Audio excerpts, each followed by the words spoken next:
For many football fans, and especially in Buffalo, Jim Kelly is a hero. A Pro Football Hall of Fame quarterback, he played for the Buffalo Bills from 1986 to 1996. He led the team to a record 4 consecutive Super Bowls, and they famously lost all 4. On the field, he earned a reputation for being what was termed Kelly tough.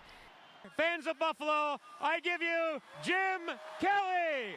But for Jim and his wife Jill, toughness was most profoundly tested by what followed off the field: a terminally ill son, problems in their marriage, and Jim's struggle with cancer. They say their evangelical faith has given them the strength to persevere. You can be only tough so much. And I've just been very blessed that I have an open heart now, and I listen a lot more than I used to listen. Those things that we go through that cause us to be tested or to doubt or to fear, those things make us stronger in our faith. The Kellys met and married at the height of Jim's football career and enjoyed the celebrity that came with it.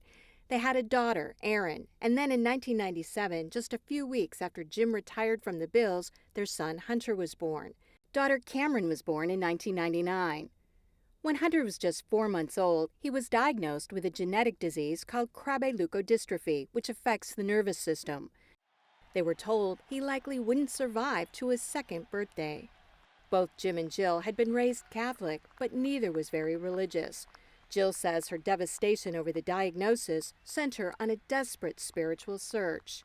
There was no cure, there was no treatment, there was nothing that money or celebrity could buy for Hunter. So, I was like, well, who's this God that I think that I know he's there, but I don't understand him. And, I've heard about him my whole life, but who is he really? And so it was Hunter's suffering that caused me to seek after God. She became a born-again Christian. Everything changed then. It's not something, a feel-good thing.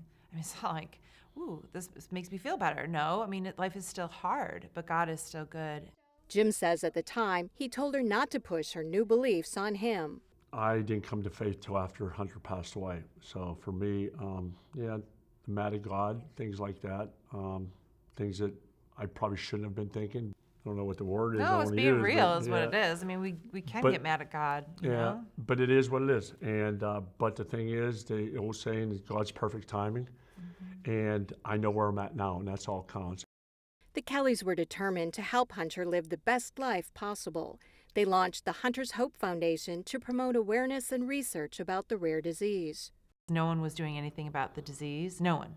Obviously, with Jim's platform, what a blessing it is to be able to use that. The bottom line is you want to make a difference. And we know that through not only our story, but seeing what Hunter went through, we knew we wanted to do something. A big part of the foundation's work is supporting families affected by Krabbe. 19-year-old daughter Erin says that's been important to her. It's just a connection that is unlike any other thing because no one else really knows. Most of my friends have never gone through something like this, so they don't know what it's like to walk that journey of watching your little brother just struggle to live every single day of his life. In 2004, the Kellys and Hunter's Hope helped found the Hunter James Kelly Research Institute at the University of Buffalo. Through their efforts, more and more newborns are now screened for Krabbe so they can be given an umbilical cord blood transplant in the narrow window when progression of the disease can still be slowed. Beyond all medical expectations, Hunter lived until 2005 when he was 8.5, although he was never able to walk or talk. God used him in so many ways. We learned patience and love, unconditional love, selflessness. All of the things that, you don't learn in books and that neither of us had learned up to that point in our lives as an adult. You talk about role models, you talk about people that you admire. I admired his toughness and what he went through and how he changed my life. I know we probably wouldn't be together if it wasn't for the suffering of our son because he changed both of our lives for the good. The Kellys have been open about experiencing marital problems. They don't speak about it in detail, but in Jill's 2010 book, Without a Word, they describe how after Hunter's death, Jim confessed he'd been unfaithful. He sought pastoral counseling and decided to embrace faith for himself. I wanted to be able for my two daughters to walk in that front door, and when they do, to look at their daddy with respect. I was losing all that. And I knew that if I didn't change my life, that I was going to lose everything that I worked so hard for. During a recent appearance at Liberty University, where Aaron is a student, Jim described his journey, although he admitted he's still not completely comfortable talking about it. I don't pray to God, I talk to God. And I talk to him in a way that I don't speak Christianese like my wife does. I don't know all the verses, I don't know all the things that she says. I'm getting there.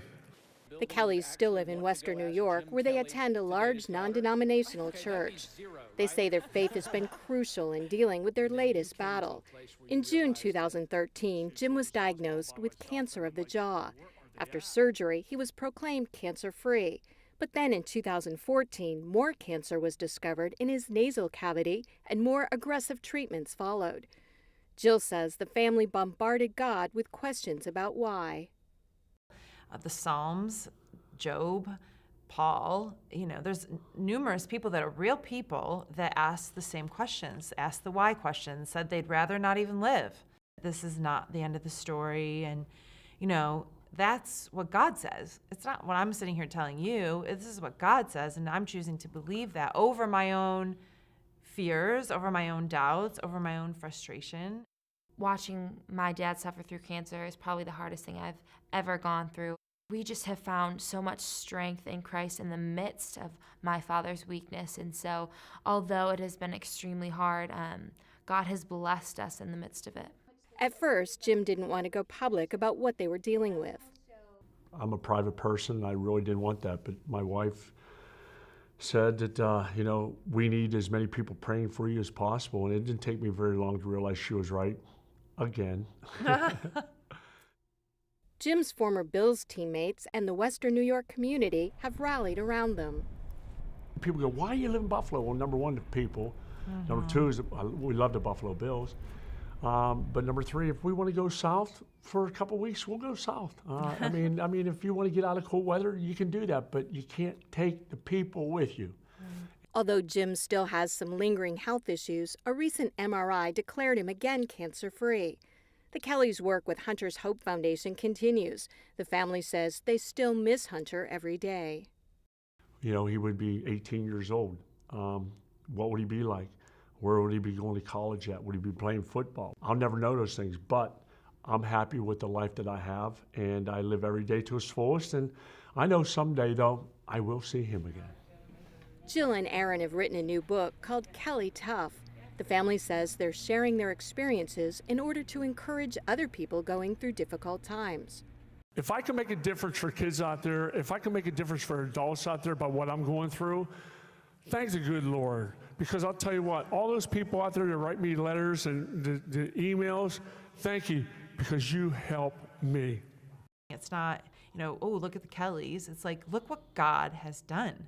Look what we've gone through, but look at how God has used that. So we always point back to him. We don't want, even though it's our story, it's really about the greater story.